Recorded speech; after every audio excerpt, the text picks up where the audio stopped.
Donc on va commencer le programme sur l'allodynie. L'allodynie, Didier Boissira n'a pas pu venir, on l'excuse, et vaillamment, c'est Frédéric Maillard qui va le remplacer sur les physiopathologies cliniques et l'évaluation de l'allodynie. On va enchaîner les 3 orateurs et on aura 15 minutes pour les questions. À toi, merci. Voilà, merci Elisabeth. Donc, allodynie, physiopathologie clinique et évaluation, une intervention qu'on avait voulu pour essayer de bien vous resituer le symptôme de l'allodynie au milieu, qui permettait d'évoquer les douleurs neuropathiques et surtout d'introduire un peu, de justifier les deux interventions qui vont suivre sur le douleurs neuropathiques et cancer et douleurs neuropathiques chez le sujet âgé. Alors, pour bien comprendre les phénomènes qui peuvent conduire au syndrome d'allodynie, au symptôme d'allodynie, il est d'abord nécessaire d'avoir à l'esprit un peu l'anatomie du système des voies de la douleur, et donc on va faire un rapide rappel. Donc, vous savez déjà, vous n'allez pas découvrir forcément grand-chose. Ah, je ne sais pas, on n'a pas le retour écran.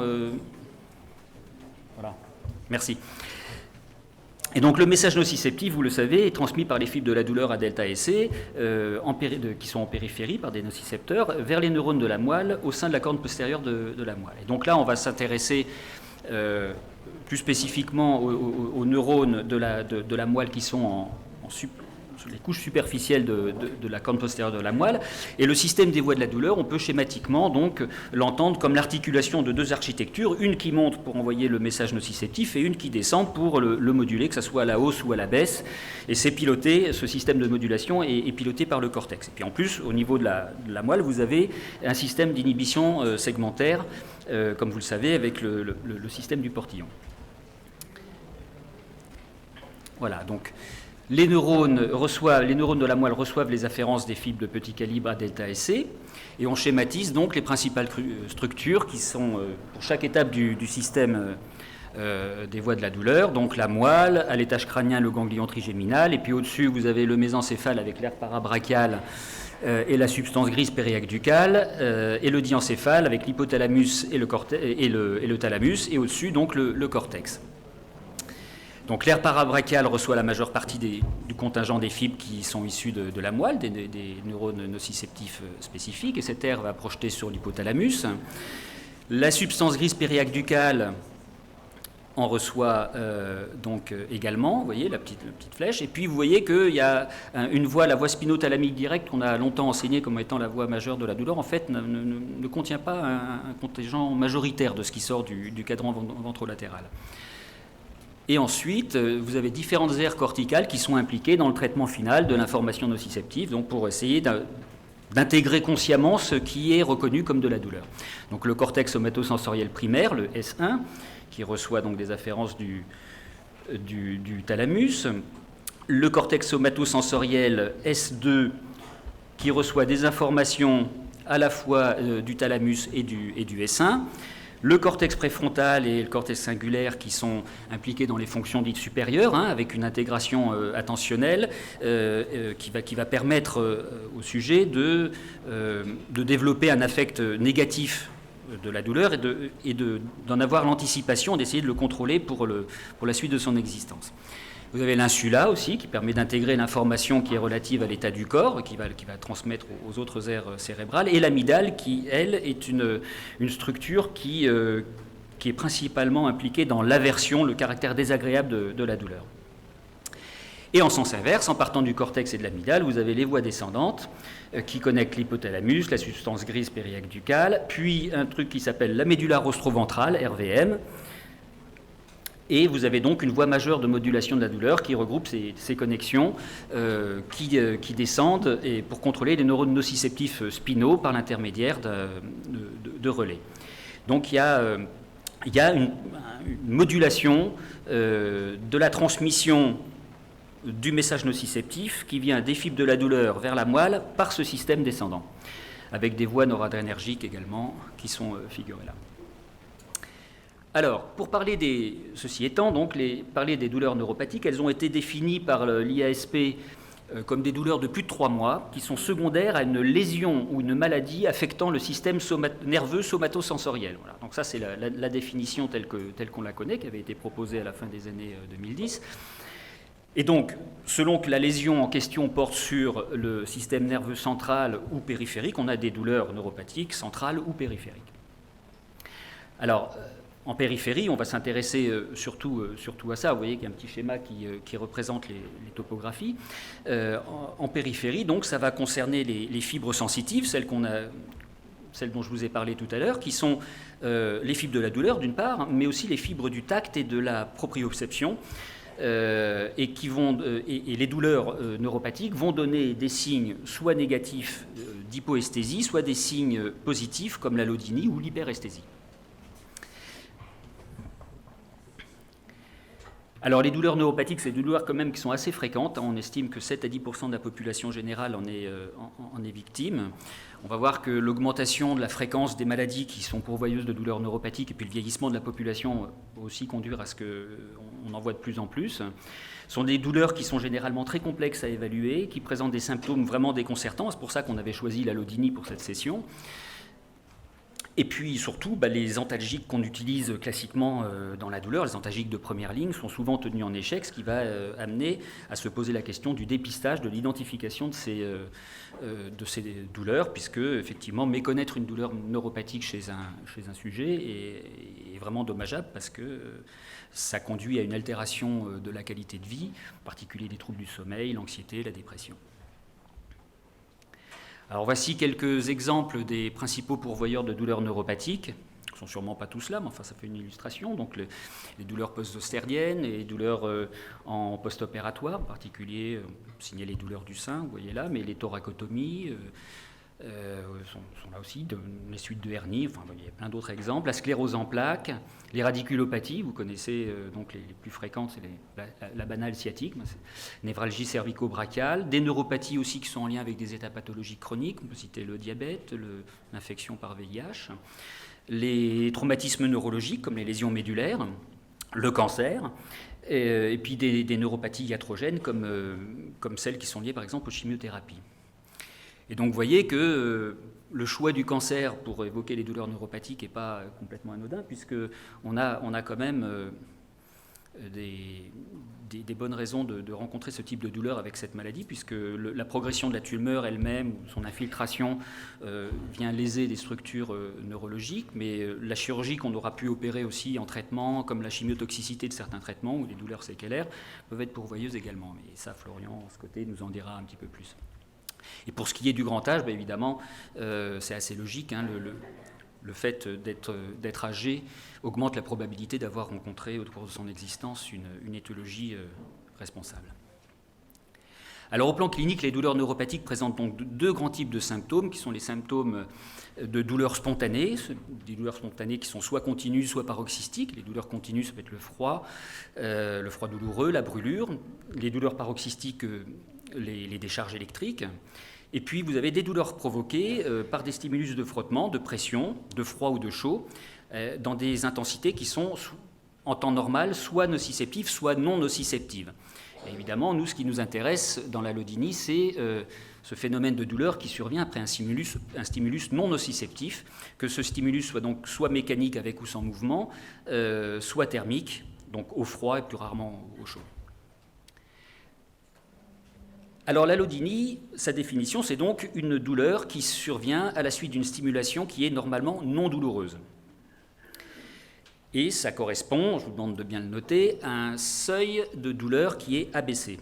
Donc le seuil normal de la douleur se trouve abaissé. Donc sur le diagramme là qu'on voit, vous avez pour la courbe noire qui est sur la droite, vous avez l'évolution de la perception douloureuse, qui est notée de 0 à 100 sur l'axe des ordonnées, en fonction de l'intensité d'un stimulus qui est appliqué. Et donc quand l'intensité dépasse le seuil normal de la douleur, vous avez une perception de la douleur qui survient et qui augmente en fonction de l'intensité du stimulus. En cas d'allodynie, le seuil de la douleur s'abaisse, et donc des stimulations d'intensité qui normalement sont inférieures au seuil normal de la douleur vont être responsables justement d'une perception douloureuse. Et pour les stimulus, dans ce cas-là, pour les stimulus qui, eux, sont au-dessus du seuil normal de la douleur, la sensation de perception douloureuse va être supérieure à ce qu'elle aurait été normalement. Et là, on parle d'hyperalgésie. Ce qui veut dire qu'en fait, la lésion qui est responsable de la douleur neuropathique à ce moment-là est une lésion qui décale la courbe vers la gauche, comme vous le voyez là sur le diagramme. Donc d'une certaine manière, quand on prend ce modèle explicatif, l'allodynie et l'hyperalgésie sont deux phénomènes qui paraissent un peu indissociables.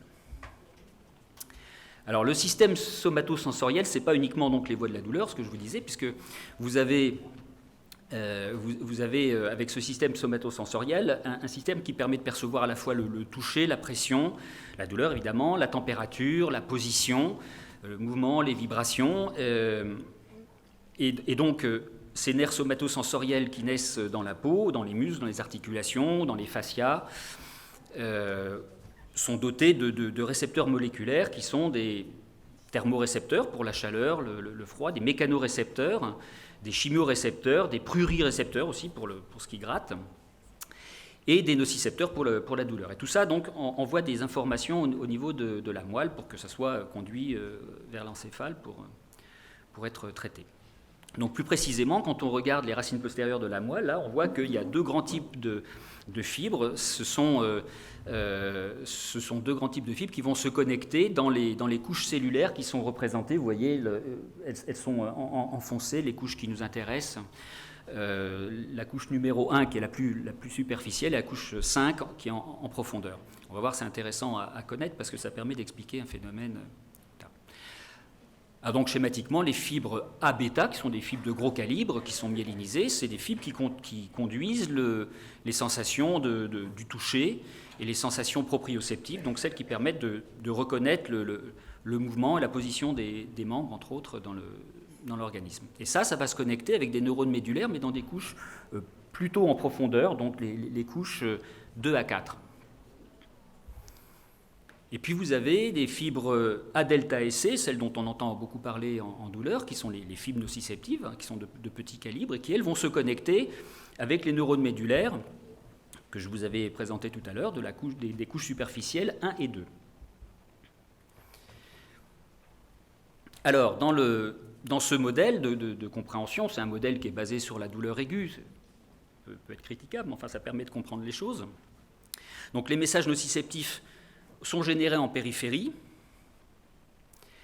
Des stimulus d'intensité suffisamment élevée vont permettre aux récepteurs moléculaires que vous voyez qui sont répartis sur les terminaisons nerveuses de convertir l'énergie du stimulus, que ce soit un stimulus thermique ou mécanique ou chimique, et qui vont le convertir en message neurologique pour que ça soit envoyé par la moelle au cerveau. Et donc par exemple, vous avez un récepteur dont on va reparler là tout à l'heure, c'est le récepteur TRPV1 qui est un des plus connus parce que c'est celui qui est capable de détecter la chaleur.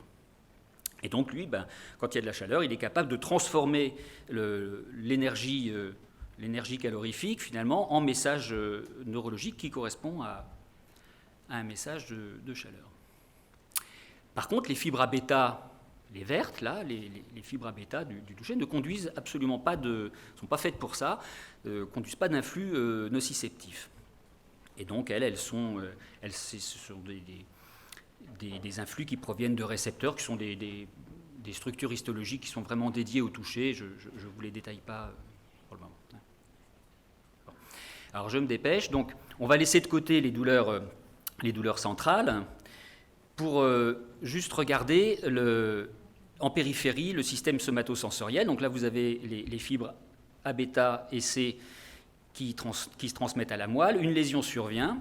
Et donc vous allez avoir des changements, en particulier des changements phénotypiques qui vont survenir dans les corps cellulaires de ces cellules.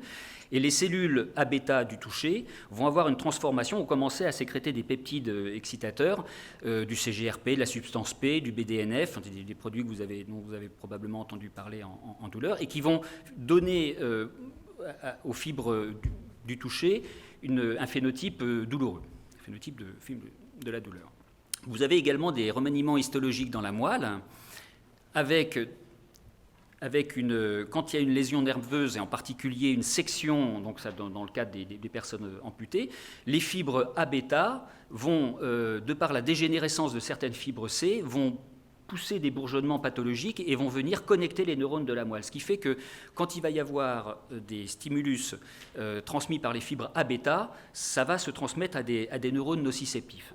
Voilà, du simple fait que la connexion se fait de façon croisée.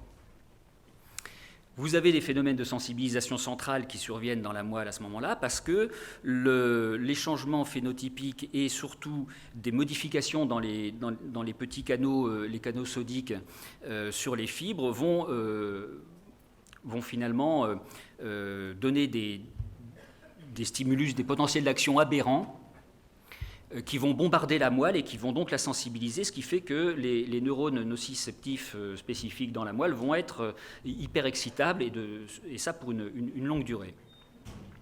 Et puis vous avez une altération des systèmes de modulation, du simple fait que quand il y a des lésions neurologiques, elles peuvent toucher aussi les voies de la modulation que je vous ai présentées tout à l'heure. Alors qu'est-ce qu'il y a de neuf récemment aussi, en plus de ça, c'est que vous avez entendu parler du prix Nobel avec les deux lauréats, David Julius et Ardem Patapoutian, qui sont en Californie, et David Julius, qui avait travaillé en particulier à identifier les récepteurs TRPV1 dont je vous ai parlé, qui sont des récepteurs donc à la chaleur, et l'équipe de Patapoutian qui, elle, a travaillé sur une molécule qu'on retrouve dans tout un système cellulaire. Ce sont des cellules qui envoient des messages électriques quand on appuie dessus, donc on appelle ça piezo, la protéine piezo.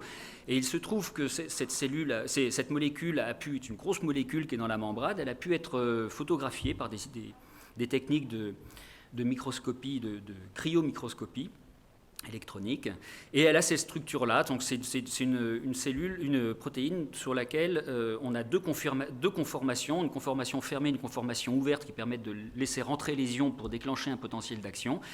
Et alors on n'a pas pu la prendre en photo ouverte, mais fermée, oui, ça a été possible. Et donc il se trouve que ces équipes-là, avec une équipe du NIH aussi, ont pu mettre en évidence que quand on inactive la protéine piezo, eh bien on empêche l'allodynie qui pourrait être déclenchée par une stimulation par la capsaïcine. Et donc la protéine piezo pourrait être un élément déterminant dans le déclenchement de l'allodynie. Voilà, alors, l'allodynie, c'est quelque chose qui est assez compliqué à mettre en évidence. Là, vous avez des techniques qu'on appelle techniques de psychophysique qui permettent de compléter un examen neurologique, mais qu'on ne fait pas évidemment en pratique courante, aussi bien des thermotests que des tests de pression sur la peau. Et donc, pour détecter cette allodynie, eh bien, on va se servir entre autres symptômes, on va se servir de questionnaires, avec un questionnaire dont vous avez entendu parler, mais qui est disponible et que vous devez utiliser. Je pense qu'il est vraiment très important pour dépister la douleur neuropathique, et le questionnaire DN4, qui a été inventé en France par l'équipe de Didier Boissira, précisément. Vous voyez que l'allodynie au frottement est le dernier item de ce questionnaire, mais je sais que mes collègues vont en parler un petit peu plus tard.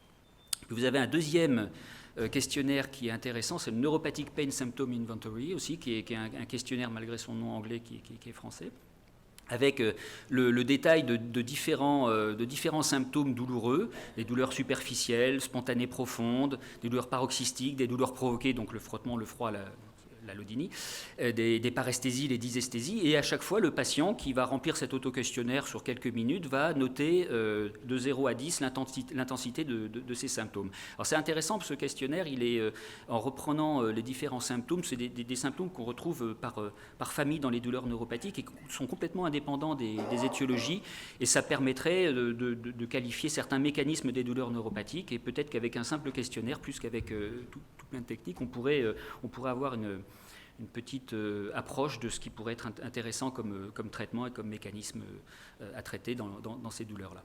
Alors je vous propose, pour finir l'intervention, une petite vidéo pour vous parler de ce qu'on voit en pratique. Mais voilà. Bonjour Madame Pitois. Il est midi, Madame Pitois. On va vous installer au fauteuil pour manger? Oh non, Madame. On va essayer. Non, c'est ton mal. Oh non. Madame Pitois, grimace. Mais pourquoi? On ne l'a pas encore touché. Voilà, on ne l'a pas encore touché, c'est-à-dire que même si on l'a touché. Voilà. Merci. Merci Frédéric.